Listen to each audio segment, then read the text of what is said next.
Hello everyone. In this video of compiler design we will see what is derivation of a string and what are various ways to derive a string using given grammar. So first of all we will see its definition. Derivation means suppose you have been a given grammar and using that grammar if you are capable to generate a string, that means you are deriving a string. So derivation of a string, that means generating a string from given grammar. Okay, to generate a string from given grammar. Okay, this is definition of derivation. So here we have two types of derivation. We can perform derivation of a string in two ways. Number one is left mode derivation and second one is right mode derivation. So we will see one by one. First of all we will see how to do left mode derivation for a string. Okay, so let's see left mode derivation. Okay, this is its definition. Okay, in left mode derivation what you have to do, you need to expand leftmost non-terminal or variable. Non-terminal is also known as variable at each step is called left mode derivation. Okay, it means when you are driving a string using given grammar, at each step you need to expand leftmost variable in term. Okay, so I think if you are not getting this definition, we will see a suitable example. Only you can easily understand this definition. So let's see one example of left mode derivation. Okay, this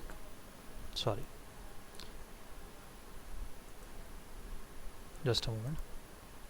This grammar has been given to you and you have to you need to show derivation of this input string. Okay, so minus open parenthesis id plus id and close parenthesis. You need to show derivation of this input string and your derivation should be leftmost derivation.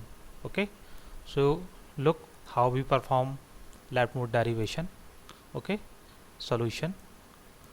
First of all we will start with production rule e producing minus e. Why we are opting this production rule? Because we have minus sign here. Okay, we have this minus sign here.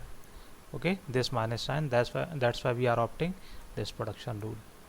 Thereafter we know we have parenthesis here. Look at here, we have parenthesis here.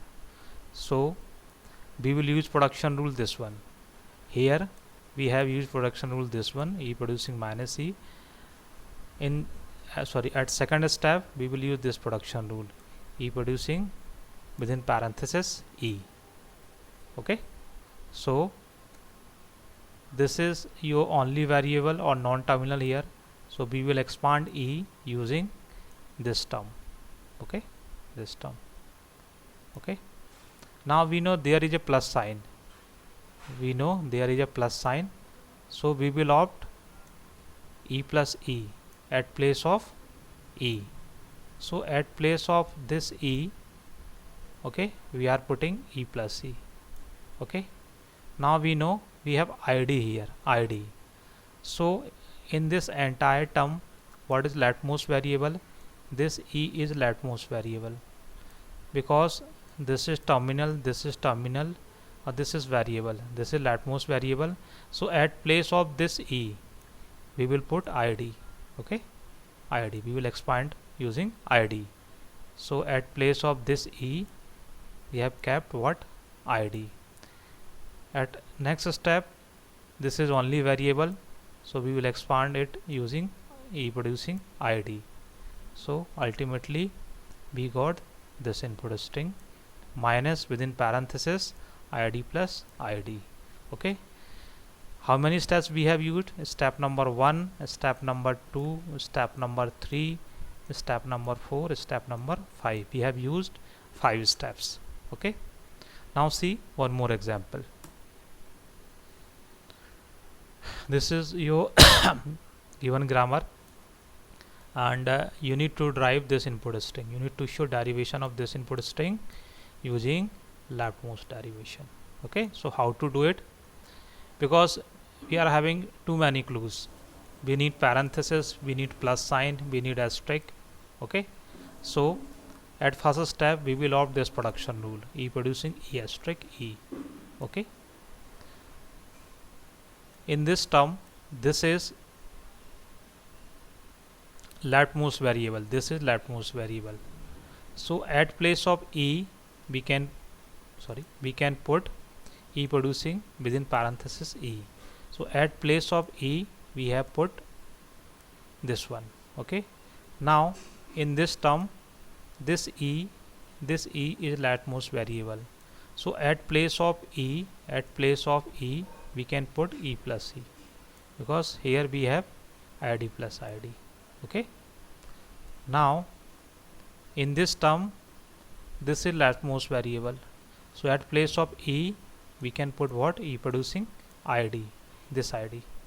Okay, so this id in parenthesis meshed, now it is plus sign. Okay, so plus sign also meshed here, plus sign. Now we need this id, so in this entire term this e is leftmost variable, so at place of this e we can put id. Okay, this id. At next step this is only variable, so at place of e we can put what? id.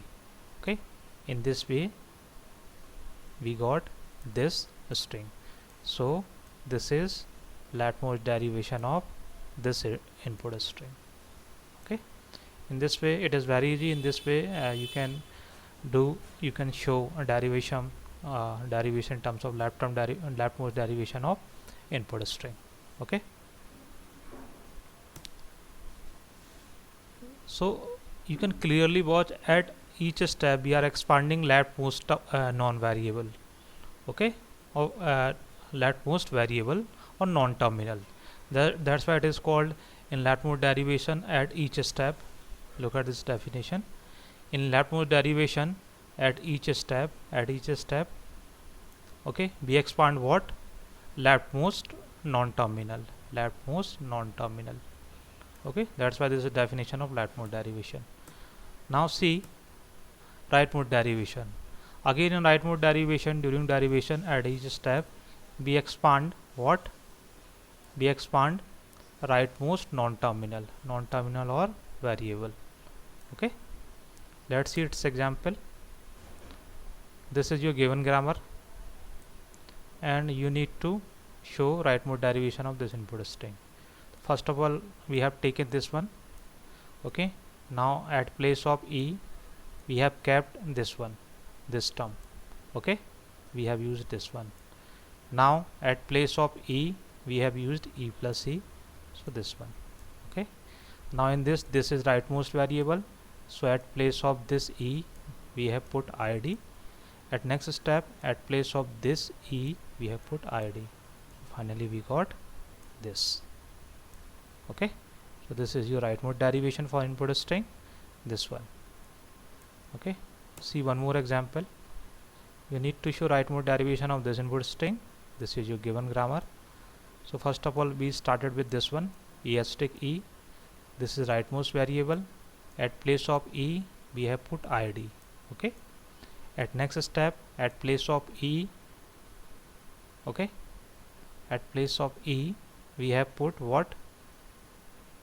This is not right. At place of e we need to just put this one within parenthesis e.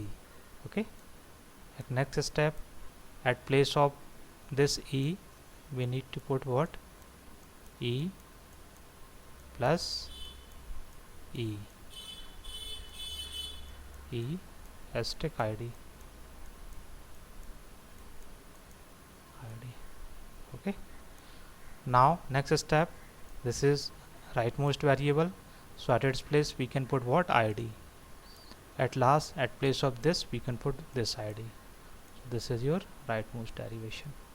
Okay, so here you need to make correction. What is correction? This one correction. Okay,